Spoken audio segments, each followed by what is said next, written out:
João, capítulo 1, versos de 1 a 3. Texto bastante conhecido, creio que talvez vários de vocês já tenham esse texto, até mesmo de cor. Está escrito assim, na palavra, na santa palavra do nosso Senhor. No princípio era o Verbo, e o Verbo estava com Deus, e o Verbo era Deus. Ele estava no princípio com Deus, todas as coisas foram feitas por intermédio dele, e sem ele, nada do que foi feito se fez. Então vamos orar mais uma vez, pedindo auxílio do nosso Deus, para que o Santo Espírito abra o nosso coração, nossa percepção, para que, em compreendendo a palavra, sejamos edificados. Pai, muito obrigado por mais esse momento que o Senhor nos dá. Nós somos gratos pela Tua santa palavra, nós somos gratos, pois o Senhor é um Deus que escolheu revelar-se ao Teu povo. O Senhor escolheu revelar-se à humanidade. Te agradecemos, mas também te pedimos, clamamos pelo Teu auxílio. Nós dependemos do Teu Santo Espírito para que possamos perceber as verdades profundas que estão presentes na Tua palavra. Dá-nos agora auxílio, dá a mim, Pai, fidelidade na exposição da Tua palavra, e que acima de tudo isso o Teu nome seja glorificado, o Teu povo edificado. É o que nós te pedimos, no santo nome de Jesus. Amém. Meus irmãos, como os irmãos puderam perceber no vídeo de introdução, a série de pregações que nós damos início hoje está intitulada O Deus Sempre Presente.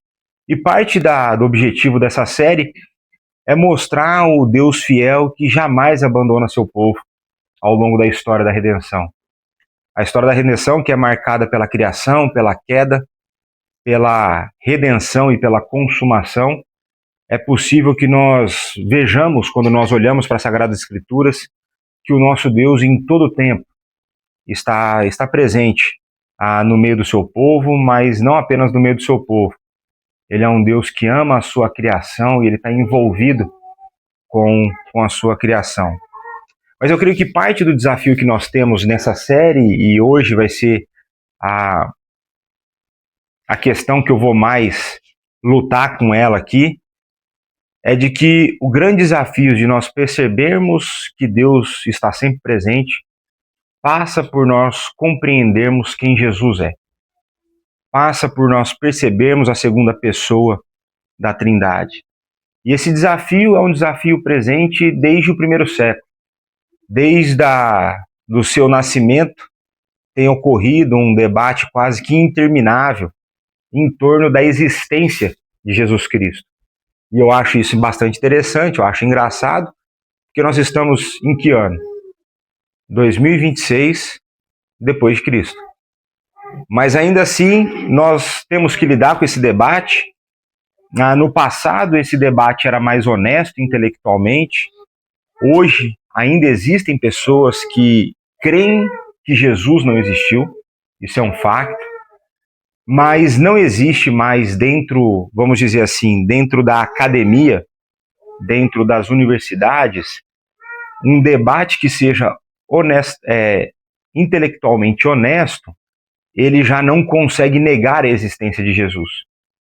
Para nós isso não muda muita coisa, mas para aqueles que não creem, já não sobra mais argumento para falar que Jesus jamais existiu ou que jamais pisou na Terra.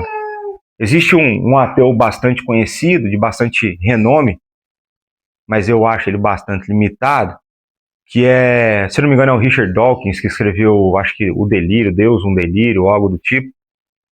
E ele, num debate com um cristão bastante competente, chamado John Lennox, um britânico, ambos britânicos, John Lennox confronta o Dawkins a partir do seu livro, quando ele afirma que existe uma minoria dentro da academia, dentro das universidades, que creem na existência de Jesus Cristo.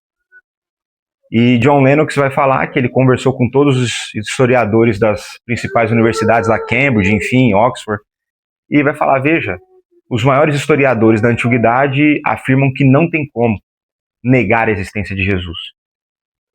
E aí o Dawkins, constrangido por ter sido confrontado com a verdade, e o que é típico nessas pessoas muitas vezes é a desonestidade intelectual, ele se desculpa por ter escrito isso no livro, ele fala que ele estava errado, mas as edições estão todas impressas e espalhadas, né?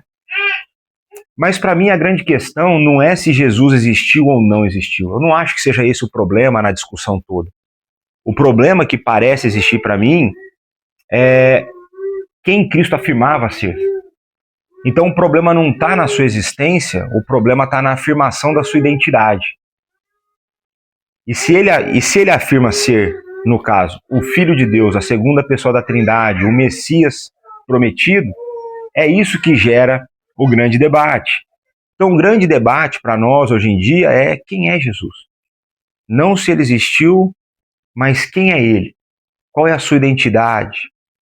E se você já acompanhou um pouco o mercado aí de livros, os best-sellers de gestão de pessoas e coisa do gênero, você vai ver que alguns vão crer que Jesus ele é um grande mestre, que ele foi um grande exemplo, foi um grande homem, e alguns outros vão dizer que ele foi uma grande farsa.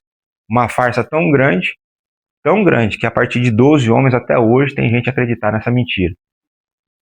Eu queria saber mentir desse jeito, né? Mas as minhas mentiras nunca duram esse tanto tempo e nunca vão tão longe, né? Mas uma das perguntas que eu quero fazer para si hoje é: quem é Jesus para si? Não apenas se você crê que ele existiu, mas quem é Jesus para você? Se você já crê que Jesus Cristo é o Filho de Deus, eu quero fazer outras perguntas para que você possa pensar ao longo da exposição da palavra, né? Se você crê que ele é o Filho de Deus, que ele é o Messias prometido, qual tem sido a sua postura diante de Jesus? Você tem tido admiração ou indiferença? Você tem tido ânimo ou apatia? Será que você não tem perdido o senso da grandeza da pessoa de Jesus Cristo? Será que, de certa forma, e aí eu vou me incluir junto com você nesses questionamentos, nós não temos perdido esse senso de absurdo das verdades reveladas na Escritura, de nós termos revelado para nós de que Deus toma sobre si a natureza humana e o Criador invade a realidade criada. Aquele que é eterno invade a realidade temporal. Ele se submete a habitar a terra e andar no nosso meio. Será que a gente perdeu o senso de absurdo, ou nós deveríamos nos maravilhar com que a única pessoa digna que existiu na Terra resolveu morrer por indignos? Será que a gente, eu não sei, pense no seu coração como tem sido a sua relação com Cristo. E minha pergunta que dá para a gente começar ainda mais ou intensificar a provocação é: será que de fato você tem percebido quem Jesus é? Será que de fato você talvez não tenha já perdido esse senso de quem ele é e a influência que ele deveria ter na sua vida? Mas eu volto para a primeira pergunta: quem é Jesus para si? E eu quero que você fique com essa pergunta. E hoje, ao longo desses 3 versos, eu quero trabalhar com vocês, eu quero olhar com vocês o Deus encarnado sempre presente. O Deus encarnado sempre presente. Os 2 primeiros versos do texto bíblico diz: no princípio era o Verbo, e o Verbo estava com Deus, e o Verbo era Deus. Ele estava no princípio com Deus. Se você, em algum momento da sua vida, ouviu uma pregação em cima de João 1, não tem como você não ter ouvido falar do tal do Logos. Essa palavra que foi traduzida para nós como verbo, ela é de extrema importância para que possamos compreender o significado desse texto. Ao longo da história cristã, houve muito debate para tentar perceber o porquê que João escolheu essa palavra. Alguns vão argumentar que João pegou emprestado logos da filosofia grega, em que os filósofos gregos, por exemplo, Filon, e que Filon olhava para a realidade, ele via uma harmonia, ele via uma ordem, e ele dava então a essa ordem, essa harmonia que sustentava as coisas, o nome de logos. E eles vão falar assim, não, então João vai e pega logos emprestados de Filon e aplica dentro da palavra sagrada. Outros vão falar que não, vão falar que por outras razões João tenha escolhido logos. E um dos comentadores que eu tenho usado para essa série de pregações em João, lá na Igreja Pedras Vivas, o Carson, eu creio que ele faz algo bastante interessante. Ele vai falar, veja, se João usou essa palavra, não vai ser um filósofo que vai defini-la. Quem vai definir essa palavra é a própria palavra. Vai ser a Sagrada Escritura que vai dar o conteúdo, que vai definir quem é ou o que é o Logos. E ele vai falar então que nós devemos olhar para o Antigo Testamento para que nós possamos perceber a maneira como Deus revela esse conceito no Antigo Testamento. E a palavra hebraica, equivalente para a palavra grega logos, ela está ligada a diversas ações de Deus ao longo do Antigo Testamento. E em que momentos nós temos essa palavra hebraica equivalente a logos? Nós temos essa palavra a ser usada no momento da criação. Nós temos essa palavra usada em vários momentos em que Deus se revela aos profetas. E nós temos esse mesmo conceito a ser apresentado quando Deus liberta pessoas. Quando Deus liberta o povo, quando Deus cura. Então, quando nós olhamos para isso, nós vemos que foi mediante a palavra que todas as coisas foram criadas. Foi a palavra que veio, por exemplo, ao profeta Isaías. Foi a palavra que libertou o povo. Então, quando nós começamos a perceber esses detalhes, nós vemos que, longe de ser um conceito filosófico, é uma maneira deliberada, uma maneira intencional de Deus revelar-se ao seu povo.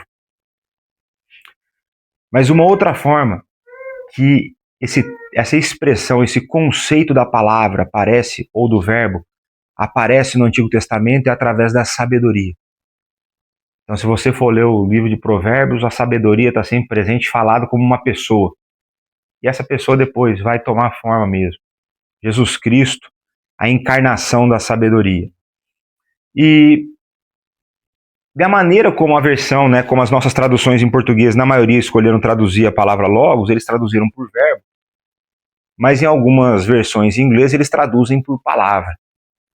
E a pergunta que às vezes eu faço para mim é: quem que errou e quem que acertou?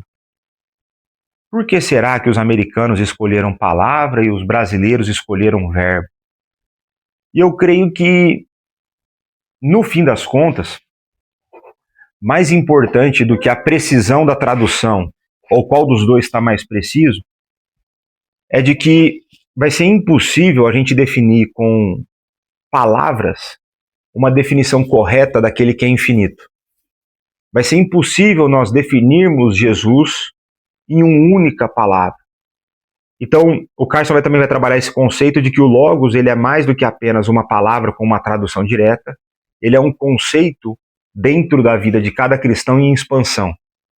E ele está em expansão porque parte da compreensão que nós temos da pessoa de Cristo acontece com as nossas experiências com ele. Então, se você pensar nos momentos em que você pega a Sagrada Escritura, você estuda, aí você vai lá e aprende um conceito novo, você aprende algo sobre Jesus. E isso ocupou um espaço no seu coração de conhecimento. Até que um dia esse conhecimento você coloca em prática. E quando você coloca esse conhecimento em prática, o teu coração é transformado. E aquele conceito que era teórico vira uma realidade na sua vida.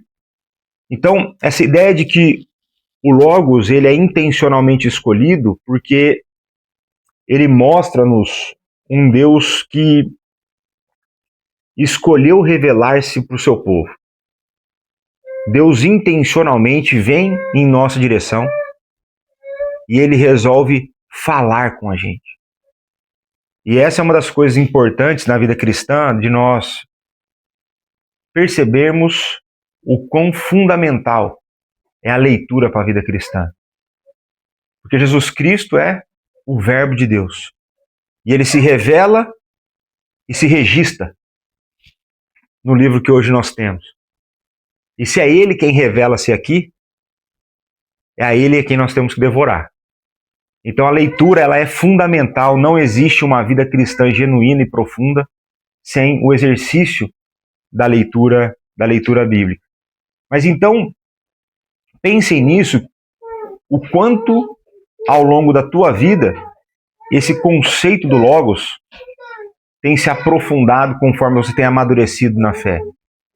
Porque muitas vezes um dos grandes desafios da vida cristã não é nós articularmos verdades sobre Jesus, é nós verdadeiramente crermos naquilo e vivermos aquilo.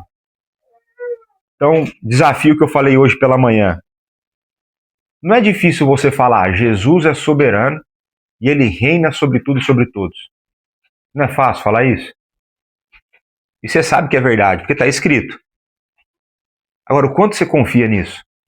Quando as dificuldades da vida surgem? O processo todo de mudança do pastor Jonatas para cá foi um desafio da crença na soberania divina.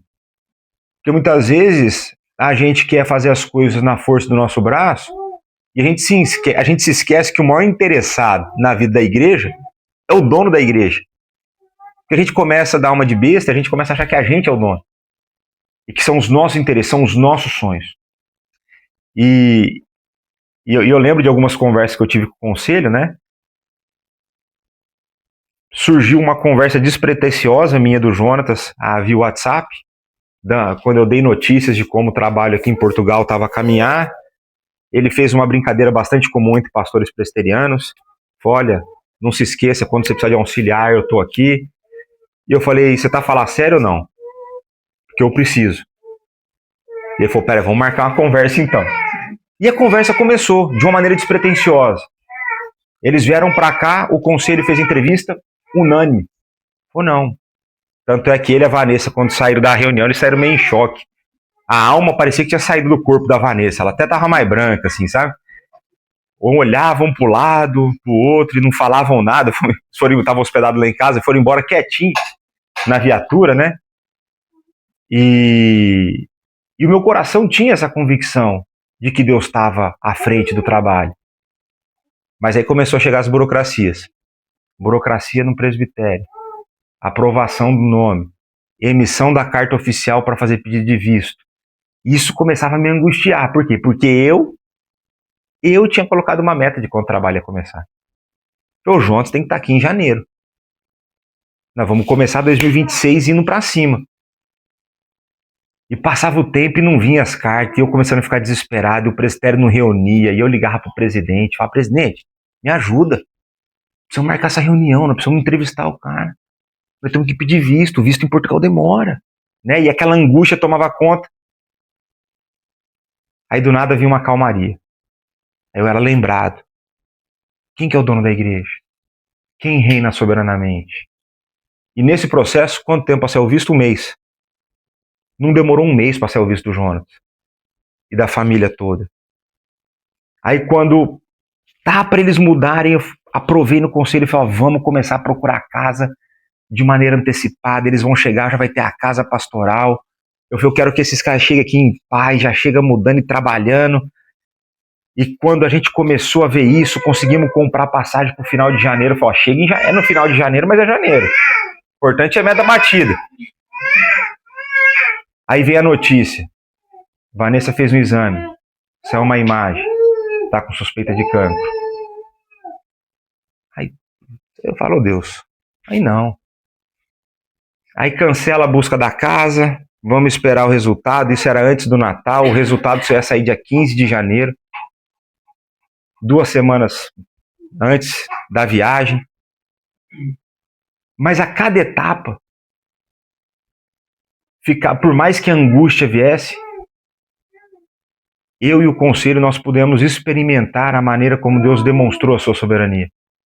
Pela graça de Deus, foi só um susto com a Vanessa, foi só para dar uma atrapalhada na busca da casa mesmo. Eles chegaram, estava impossível de achar o canto, até que Deus mandou uma pessoa que queria ser a primeira pessoa que ia participar do trabalho. Ele entrou em contato via Instagram e ele participou do trabalho, cedendo a casa que ele teve que voltar para o Brasil. Então hoje o João Anderson mora, a família mora aqui na casa da pessoa que seria o primeiro membro do trabalho. Ele contribuiu, né? Deus preparou as coisas para acontecer. Um problema de saúde com o pai dele, teve que retornar para o Brasil. Então Deus, ele é soberano. Mas quanto mais você vive isso e não só articula, mais tranquilidade e coragem você tem para tomar algumas decisões. No caminho vindo para cá, eu não vou... A minha esposa, a gente fez a apresentação do relatório financeiro para a igreja hoje. E para quem vem de empresa, se eu olhar o relatório financeiro que nós apresentamos hoje, não é muito agradável. Porque nós fechamos contabilmente, nós fechamos no negativo. A gente gastou mais do que a gente arrecadou. Mas a razão por trás disso foram as obras de expansão que nós fizemos, para montar a sala para as crianças e tudo, enfim. E a minha esposa falou assim, em nenhum momento te dá uma angústia de olhar lá o... Eu falei, você acredita que não? Não me dá. Por quê? Porque eu sei que ele é o principal preocupado com a igreja, de que nós não estamos a fazer coisas de maneira descontrolada, nós tomamos decisões em base de oração, nós pensamos de maneira unânime, o conselho tem votado os investimentos que nós temos feito, certos de que, conforme a gente anda, Deus vai pôr no piso. Às vezes, a gente quer a estrada toda pavimentada, mas crer no Logos, crer naquele que criou todas as coisas, pressupõe você confiar, dar os passos de fé, sabendo que você está a fazer o que precisa ser feito. Então, por exemplo, há alguma dúvida de que precisa ter novas igrejas em Portugal? Para mim não há dúvida alguma. Não há dúvida alguma disso. Então eu tenho essa ilustração com os amigos próximos de que a gente dá o passo e Deus vai pôr o piso. Tem hora que a gente vai ter que dar uma segurada nos gastos, como nós já demos no final do ano. Eu, por mim, já tinha fechado todas as salas, por mim, já tinha feito um monte de coisa, mas ainda não dá. Eu não quero arrumar uma confusão para mim, né? Então, daqui a pouco os caras me mandam de volta pro Brasil, né? Mas essa ideia, então, de que conforme a gente caminha com Deus, conforme a gente cresce em intimidade com Jesus, essa ideia do Logos, do verbo, passa de ser um conceito para ser uma realidade. Ele começa a ganhar vida, essas características, esses atributos divinos, né? E antes da gente avançar no texto, eu quero voltar no começo do verso, que diz, no princípio. Não tem como. Não tem como. Se você está lá na igreja lá e ouviu a exposição de Gênesis, não tem como ler no princípio e não pensar Gênesis 1:1. João intencionalmente coloca isso aí. Mas eu não vou falar disso agora. Vou explorar mais para frente no verso 3. Porque é intencional a correlação com a criação, né? Mas o que de imediato a gente consegue ver aqui? Que João começa a responder quem Jesus é. E a primeira informação que ele nos dá é que Jesus é eterno. No princípio, antes de que as coisas existissem, era o verbo. E a ideia aqui de era, né? Não é que ele foi só no passado, não. É que ele foi no passado, é hoje e vai ser para sempre. Né? Uma ideia de uma continuidade no seu ser, né? E então João fala-nos que Jesus é eterno. E a segunda informação que nós temos é que o verbo estava com Deus. E aqui a gente começa a aprender um pouco sobre a Trindade. Então nós temos aquele que estava com Deus, não sendo o mesmo Deus, mas não a mesma pessoa. E essa ideia de estava com, essa preposição traduzida para nós aqui no português como com, ela não dá só a ideia de companhia, ela dá uma ideia de estar virado a. Então, a imagem passada por João é o pai olhando para o filho e o filho olhando para o pai, apontando para nós uma relação harmoniosa entre as pessoas da Trindade desde sempre, por toda a eternidade. Uma comunhão, que isso vai ser importante, porque todo o plano de redenção passa por essa harmonia entre as pessoas da Trindade, né?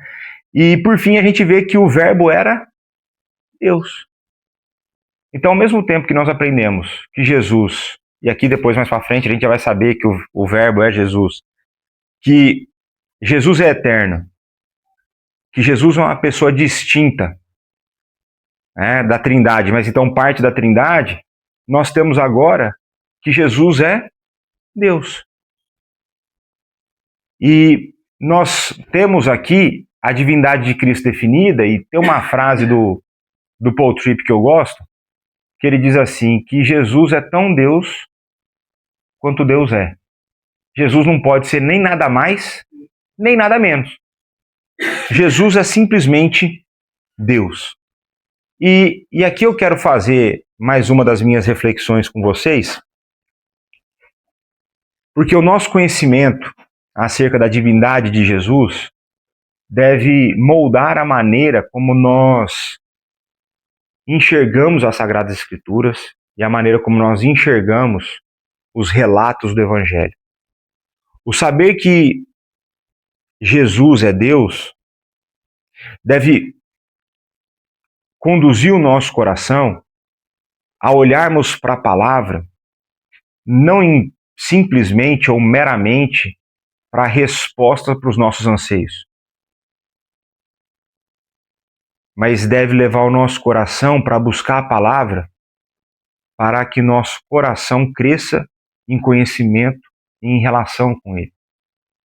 Mais do que olhar para a Bíblia como um livro de como tornar a minha vida melhor, nós temos que olhar para as Sagradas Escrituras para conhecer melhor aquele que nos deu a vida, para perceber melhor aquele que se deu por nós, para perceber melhor aquele que nós veremos que criou todas as coisas. Nós intencionalmente precisamos abandonar o modo de leitura automático das Sagradas Escrituras. Eu não sei quantas vezes você já tinha feito esse exercício de que em um verso a gente pega no mínimo 3 atributos de Jesus. Um verso com poucas palavras. Não é nem um verso grande de memorizar, mas dá para fazer um sermão só no primeiro verso. Na maioria dos pastores já teria sido um sermão aqui, ó, meia hora. Já teria acabado a primeira pregação, né? E então eu creio que porque a gente se acostuma com a pessoa de Cristo, a gente de uma certa forma se acostuma ou banaliza ou menospreza, enfim, a gente pode pensar qual a melhor palavra, a palavra de Deus. A gente se acostuma com o que ela relata. E a gente se acostuma de tal forma que a gente não é mais tomado de espanto quando nós falamos sobre algum milagre de Jesus, quando nós falamos dos sinais que Jesus operou. Às vezes a gente está em uma conversa informal na igreja, você fala assim, o que você está lendo? Fala, estou lendo aquela passagem lá que Jesus multiplica os pães. Como assim? 20 mil pessoas que comeram aquele dia. Aquela que Jesus anda por sobre as águas. Mas tem loucura que andar por sobre as águas? O quão antinatural é isso? O quanto isso foge da experiência que a gente teve? Quantas vezes você andou por sobre as águas? Eu 0. Pedro 1, né? Mas... E a gente fala, né? O outro exemplo que eu penso, né? Ressuscitou mortos, curou cegos de nascença. Isso é muita loucura.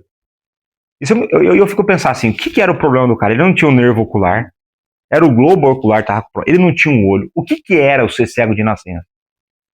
O que era eu não sei, eu sei que agora ele vê. Isso para nós deveria tomar o nosso coração, cativar o nosso coração, Porque a gente fala que crê, mas na prática a gente não crê. E quando eu preguei esse texto lá na nossa igreja, uma das coisas que eu pensei que me veio, uma das coisas que me vieram ao coração, em primeiro lugar, foi o exemplo de 3 irmãos nossos lá que possuem doenças crônicas. São doenças que, humanamente falando, não tem cura. Né? Um é o efeito colateral do Covid, a outra menina nasceu com um problema e provavelmente ela vai precisar de transplante cardíaco de pulmão antes dos 40 anos. E tem um outro que tem uma espécie de uma leucemia que não faz químio, não faz transplante e ele tem que lidar com os colaterais da medicação que segura a leucemia. E a gente, com frequência, ora por essas pessoas. E a gente tem que orar para surgir novas medicações, a gente tem que... Agora, qual foi a última vez que a gente lembrou que a gente serve um Deus que o filho dele andou por sobre as águas? Que o filho dele trouxe os mortos à vida? E quantas vezes nós oramos pedindo para Deus, cura milagrosamente, cura sobrenaturalmente essas pessoas? Então tem hora que o presbiteriano, a oração dele é meio fraca mesmo. Porque a gente pede pouco para Deus. E veja, você pedir de acordo com a palavra, você não está pedindo um absurdo. Assim, Senhor, o Senhor é o médico dos médicos. O Senhor criou todas as coisas. O Senhor é soberano sobre tudo e sobre todos. O Senhor pode, se o Senhor quiser, cura essa nossa irmã. Cura esses nossos irmãos. Eu mesmo, eu compartilhei isso lá na outra vez, e eu caio frequentemente nesse pecado. Porque muitas vezes eu já não creio mais que Deus tem poder de me dar um filho. Depois de 18 anos a tentar, tem dia que eu olho lá na minha lista de oração e eu pulo. Eu falo, hoje eu não vou orar. Mas quem disse que eu tenho o direito de não crer? Se ele deu para Abraão com 90, 100 anos. Sara 90 e ele 100. Como que eu com 42 estou aposentando minhas chuteiras? Eu não tenho esse direito. Mas o nosso coração é capenga. Os efeitos remanescentes da corrupção do pecado fazem com que a gente deixe de acreditar nesse Deus Todo-Poderoso, nesse Jesus Cristo que é o Deus encarnado, que esteve e está presente em nosso meio, né? Então nós, pelo fato de nós nos acostumarmos, nos acomodarmos com essas ideias e com a revelação, nós habituamos a ler ou a ouvir e nós somos então conduzidos a uma vida de apatia espiritual.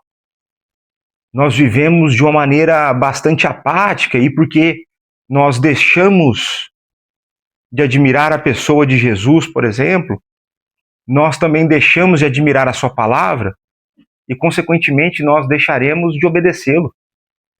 E nós começamos a viver uma vida de uma maneira que desagrada a Deus. A gente já não se importa com os mandamentos que ele nos deu. Nós já não... A gente começa a ter medo de perder emprego se eu for obediente e não mentir. Eu começo a ter medo e começo a negociar os meus valores para tentar manter o meu emprego como se fosse a minha força que me sustentasse. Eu começo a olhar para as circunstâncias e temer as circunstâncias ao invés de lembrar o Deus que eu sirvo. E aí tem um jargão bem evangeliquez lá, bem do Brasil, né? A gente tem um costume de falar para Deus o tamanho do nosso problema e não falar o tamanho do nosso Deus para o nosso problema. A gente inverte as relações. A gente começa a achar que o nosso problema é grande demais para o Deus que a gente serve. E isso parece ser um ciclo vicioso, porque se eu me acostumo, eu paro de obedecer, ou eu começo a me acostumar com a palavra, e aí eu começo a ser movido por aquilo que eu sinto e não por aquilo que eu sei e nem por aquilo que Deus é. E aí, se eu vou ser movido pelos meus sentimentos, por aquilo que eu sinto muita coisa errada, e eu vou começar a relativizar a palavra de Deus e falar, veja, eu não estou sentindo no meu coração que eu deveria fazer isso. Eu não estou sentindo no meu coração que eu deveria cultuá-lo hoje. Hoje eu acordei e eu não senti vontade de estar com os meus irmãos e prestar culto a Deus. Eu acordei e eu nem não tenho vontade, se eu sou casado, não tenho vontade de ter filhos. O que a tua vontade importa se Deus mandou? A gente começa a dar lugar para os sentimentos, a gente começa a dar lugar para o nosso coração, ao invés de nós darmos lugar para aquele que é o Logos eterno, para aquele que se deu por nós e por aquele que nos conduz aqui na Terra, né? E por fim, né, outro sintoma clássico aí que vai resultar é nós simplesmente abandonarmos a nossa vida devocional, né? Então, se antes eu começo a perder o encanto pela palavra, vai chegar uma hora que eu já não quero saber da palavra. Eu já não leio mais a palavra, eu já não oro, já não quero mais conversar com Deus, eu não quero mais meditar nas verdades eternas, eu já simplesmente só quero viver minha vida do jeito que eu tô afim. E Deus está fora de questão. Então nós chegamos no verso 3º, onde ele diz: todas as coisas foram feitas por intermédio dele, e sem ele, nada do que foi feito se fez. Então nós vimos que nos versos anteriores, de maneira intencional, João ele resgata essa ideia da criação. E uma coisa importante que nós temos que apontar aqui é que todas as coisas foram feitas por intermédio dele. E aqui, sem perceber, mais uma vez, João dá-nos mais informações acerca de quem Jesus é.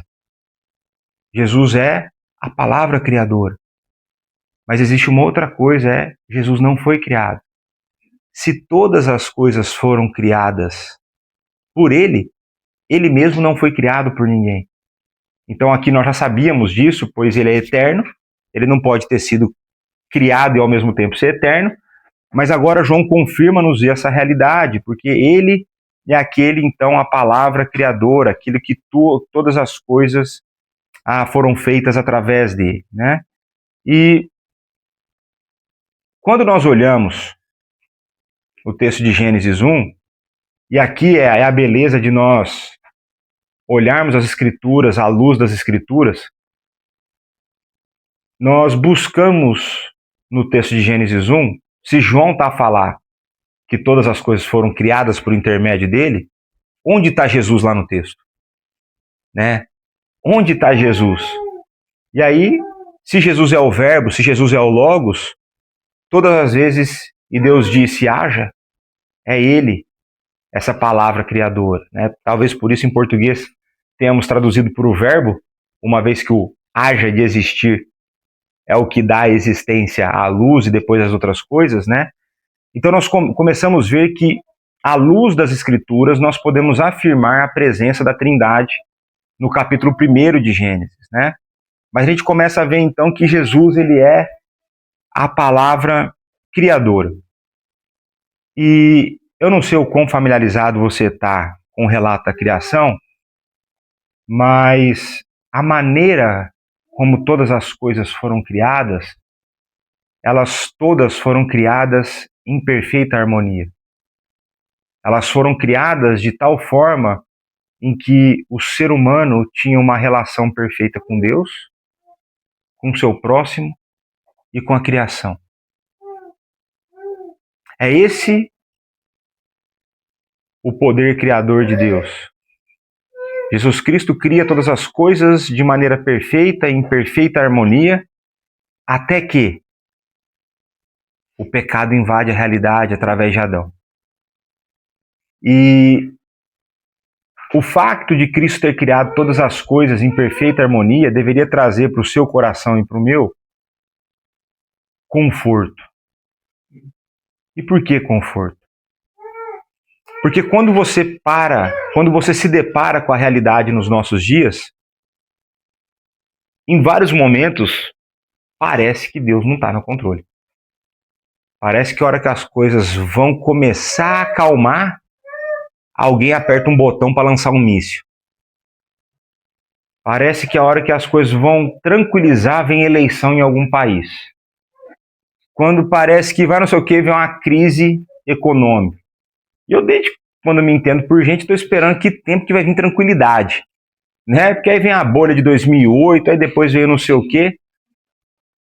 E quando a gente olha para isso, se a gente não tiver uma boa teologia, se a gente não tiver um bom relacionamento com Deus, a impressão que a gente pode ficar é que Deus criou o mundo e deixou ele jogado ao léu para que o mundo se vire.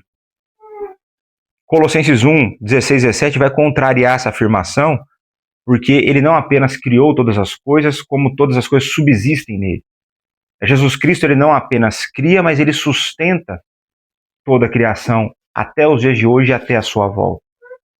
Mas o que deveria trazer conforto para nós é que, por mais que o mundo viva em uma desarmonia decorrente da entrada do pecado no mundo, ainda que a relação do ser humano com Deus foi afetada, a relação sua com o seu próximo foi afetada, e a nossa relação com a criação foi afetada, aquele que criou todas as coisas em perfeita harmonia nos resgatou e fez de nós nova criação. E essa nova criação dá-nos um status de uma categoria, inclusive uma categoria diferente de ser humano.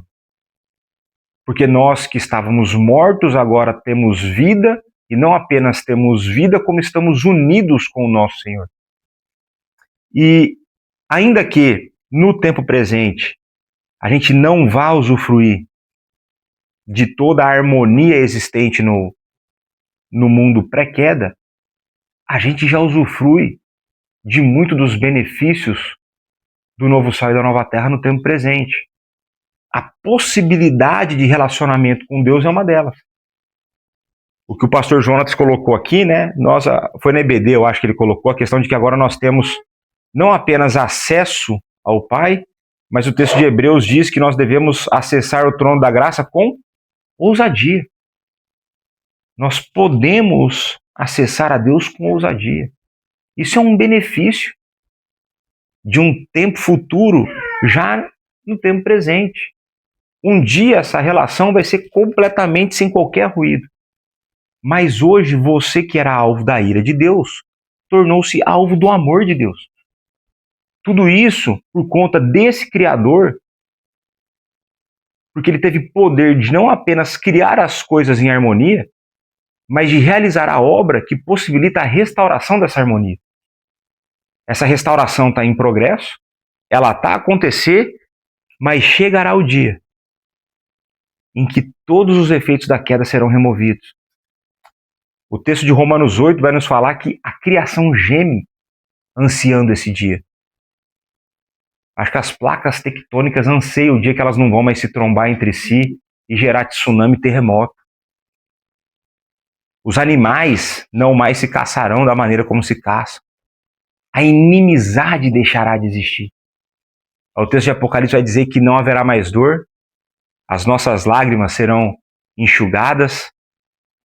Então aquele que criou todas as coisas tem o poder de confortar o nosso coração, mesmo diante das realidades mais desastrosas, mesmo diante dos cenários mais complexos, mesmo diante dos problemas mais difíceis que nós enfrentamos nas nossas vidas.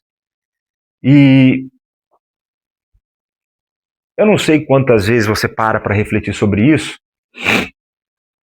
mas o fato de Cristo ter criado todas as coisas, e isso inclui a humanidade, foi Ele quem criou a mim e a você. E eu creio que Ele é soberano nisso também. Não sei você, mas eu muitas vezes sou tomado por sentimentos de que eu queria que Deus tivesse me criado de maneira diferente. Então muitas vezes eu olho para alguns pregadores por aí e eu falo, Senhor, por que você deu tanto para ele e tão pouco para mim? Por que o Senhor não... né? E eu tenho até dentro da minha planilha de oração lá, do meu Excel de oração, né? De quarta-feira eu oro pelo meu ministério e eu tenho 4 ou 5 nomes que eu tenho como referência na minha vida.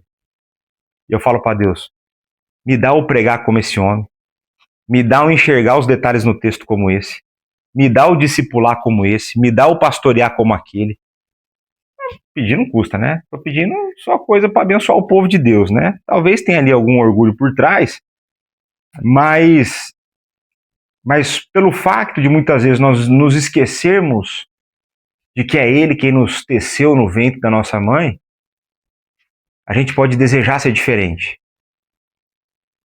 E aí tem uma citação de um autor que eu gosto muito, Jerry Bridges.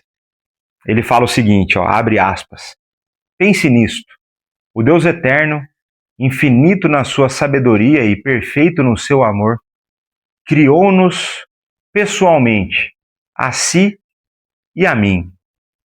Ele deu-lhe o seu corpo, as suas capacidades mentais, a sua personalidade básica, porque era assim que ele queria que você fosse. E ele ama-o e quer glorificar-se através de si. Esta é a base da nossa autoaceitação. Deus criou-nos soberana e diretamente para sermos quem somos, com as deficiências ou falhas físicas e tudo mais que temos. Precisamos de aprender a pensar como o George MacDonald, que disse: prefiro ser o que Deus escolheu para me fazer do que a criatura mais gloriosa que eu possa imaginar. Pois ter sido pensado, nascido no pensamento de Deus e depois criado por Deus é a coisa mais querida, grandiosa e preciosa em todo pensamento. Então, muitas vezes, nós nos esquecemos do amor que Deus tem por nós e dos propósitos que Ele tem na nossa vida. Ele nos fez de tal forma e, através das nossas limitações, Ele quer mostrar o poder dele. Porque muitas vezes, quando a gente pensa em serviço no reino, a gente pensa assim, quais são as qualidades que Deus me deu? Não é? Quais são os dons e talentos? E tem uma verdade nisso. Se Ele deu dom e talento, você tem que usar mesmo. Mas eu creio que muitas vezes a maneira que fica mais evidente do poder de Deus na nossa vida é quando Ele nos usa nas nossas fraquezas. E para mim, isso tem sido uma experiência de poder ver a maneira como Deus tem suprido as minhas tantas limitações, né? Começar pela minha falta de paciência, muitas vezes, né? O coração duro, né? Mas Deus, Paulo já dizia isso, né? Que é na nossa fraqueza que nós podemos ver o poder de Deus agir, né? Então, se você vive algum tipo de crise de autoaceitação, né? E o porquê que Deus te fez de um jeito, ou por que Deus te fez com outro, por que você tem essa capacidade, não aquela. Eu tinha crises disso, crise do porquê que Deus me chamou quando eu já estava velho, se Ele podia ter me chamado quando eu estava novo, né? Deus me chamar com mais de 30 anos, podia ter me chamado com 20, eu já estava no ministério há mais tempo. Não. Ele, na sua soberania, além do seu ato criador, na maneira como Ele administra e conduz a nossa vida, Ele quer nos transformar e nos usar da forma dele, para que nós possamos dar a Ele a glória e não tomar nenhuma para nós. A gente possa reconhecer a mão dele em todo o tempo na nossa vida e não na nossa força. E aí, meus irmãos, eu volto novamente na primeira pergunta: quem é Jesus? E a resposta que eu chego é que Jesus, ele é a palavra de Deus, ele é a sabedoria. Jesus é eterno, Jesus é Deus, e Jesus, sendo Deus, é distinto do Pai. Jesus é a palavra criadora através da qual todas as coisas foram feitas, inclusive você e eu. Jesus é a vida, Jesus é a luz dos homens. Jesus é a luz que resplandece sobre as trevas. Jesus é aquele que remove-nos da apatia espiritual e coloca-nos prostrados diante dele em contrição, adoração, admiração e espanto, por causa da beleza da sua santidade, por causa da sua divindade, por causa da sua encarnação, da perfeição da sua obra, da profundidade do seu amor sacrificial e da amplitude do seu poder e do seu reinado. Jesus, ele é o único possível Senhor e Salvador. Jesus é o Deus conosco.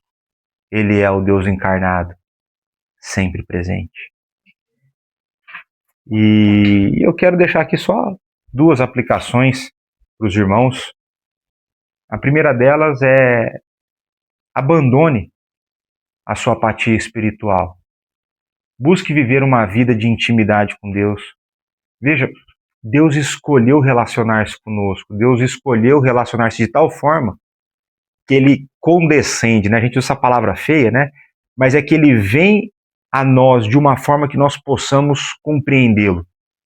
Ele veio através da sua palavra, Ele veio na pessoa de Jesus Cristo, e hoje Ele usa o Santo Espírito para abrir o nosso coração e nos conduzir numa vida de intimidade e crescimento de santidade com Ele. Segunda aplicação, abandone todo o senso de insegurança quanto às incertezas da vida. Você se serve o Deus encarnado. Você serve o Deus que está sempre consigo. Não existe um momento da nossa vida e não existe uma circunstância da nossa vida que Ele não esteja presente. Ele tem poder para restaurar relacionamentos quebrados. Ele tem poder para restaurar vidas espirituais quebradas. Ele tem poder para transformar, não apenas restaurar, mas para transformar aqueles que pertencem a Ele. E Ele nos transformará continuamente, até que um dia nós seremos igual ao Filho. E eu não vejo a hora desse dia chegar, porque aí nesse dia a harmonia estará restabelecida. Deus continue a derramar da sua graça e da sua misericórdia sobre nós.